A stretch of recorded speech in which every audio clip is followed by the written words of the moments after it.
walk-in freezer that is melting down right now, so we're gonna go take a look at that. So I haven't done many actual just like service call videos where I kind of take you guys on the job. So we'll try to do that today. We're gonna try it out this time, and if you guys like it, let me know. Maybe I can try to do it more often. We have reached the destination. Let's check this thing out. Alright, we're on site, and this is the condenser for this walk-in freezer. First thing we're going to do is just verify what power we've got coming in or not coming in.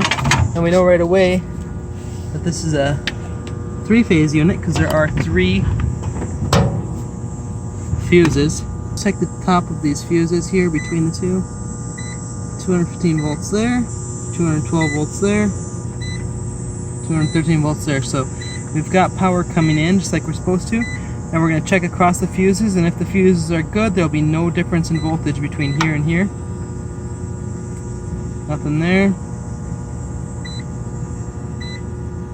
Nothing there. Nothing there. So we've got full power coming through.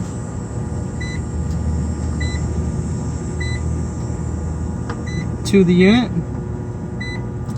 So we know that we don't have an electrical issue at the moment here.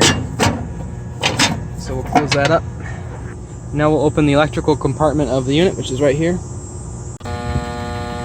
So you can hear that buzzing sound, and that's the sound of the contactor trying to pull in. Contactor is right there. You can see that we're between defrost cycles up here on the top, so probably not the defrost timer. I'm going to check from the power coming in and the power. See, I move these closer together here. Power coming in, power going out. No difference there, so that one's connected. No difference there, so that one's connected. And no difference there, so that one's connected. So there is power going through this contactor just like it's supposed to. It's pulled in like it's supposed to, but for some reason the compressor is still not running. So now we will pull the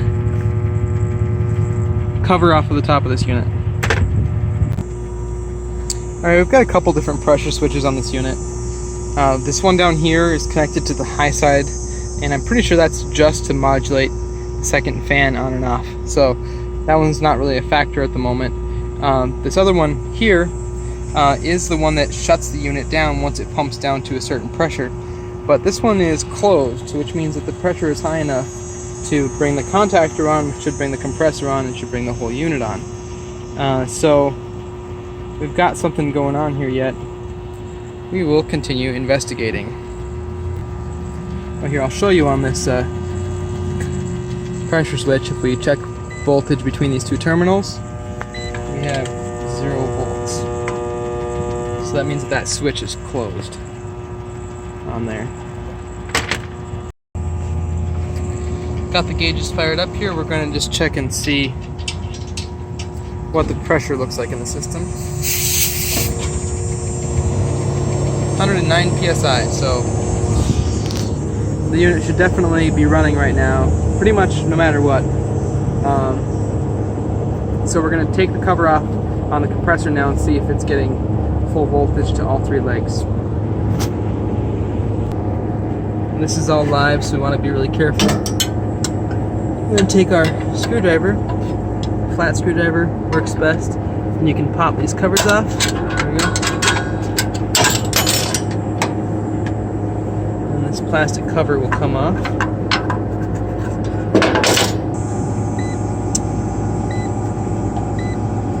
$212 volts between those two. 215 volts between those two. 213 volts between those two. So unfortunately, this compressor is getting full power right now, and it is not running. So this compressor is super hot. I got my thermometer hooked up to my electrical tester. I'll link to this electrical tester in the description if you're interested in a good general HVAC one, but I'm just going to hold my probe on the top of that compressor to see how hot it is. So over 130 degrees and rising. And this thing, you know, the sun was not shining on it, so this is just from the electrical inside of it. So this thing might be tripped out on thermal overload. There's a thermal protector inside of that compressor, as far as I'm aware. So we're going to try to cool this compressor down to see if cooling it down, if that'll bring the compressor back on again, because sometimes they're tripped on thermal overload because something else in the system caused it to overheat. So okay, we're going to turn off the power. I'm going to go get some ice, and then we will cool this dude off. So you can see that you kind of got this ice on top of here, and as ice melts, I cut a hole in the bottom of the bag, and it's kind of cooling this thing off. All right, we're going to check if this thing comes on, or if it's got a locked rotor. You can see right there on the top of that label, it says LRA 65.1. So locked rotor amps is about 65.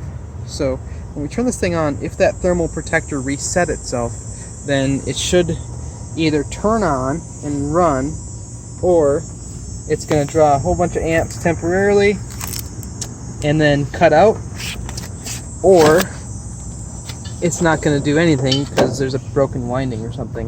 Alright, so make sure you can see it there. I've got this clamped around one of the 3 wires going into the compressor. In this case it doesn't matter because it's 3-phase, but if it was single phase, you would not want to use the capacitor wire. You would want to use the, I think it's the common. Anyway, but we've got 3-phase today, so we can clamp it on either one of all 3 of those. So we're going to turn this power on here in 3, 2, 1. We'll see what it's drawing for amperage. 154, 59, 58, 57, nothing. Okay. Alright. We are screwed. The compressor is shot.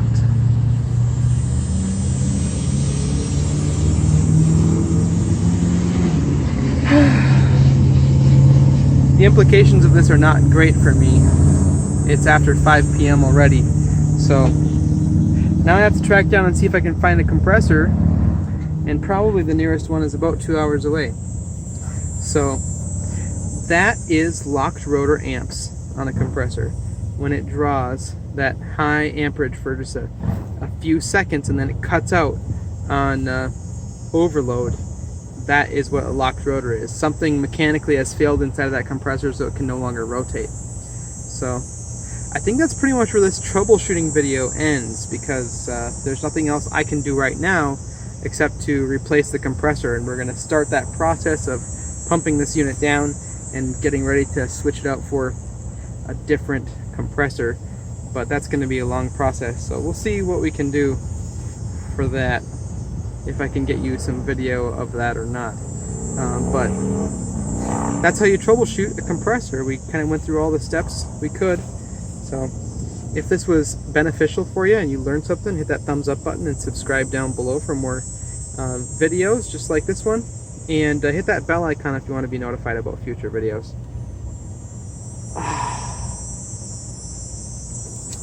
Sometimes you just can't win.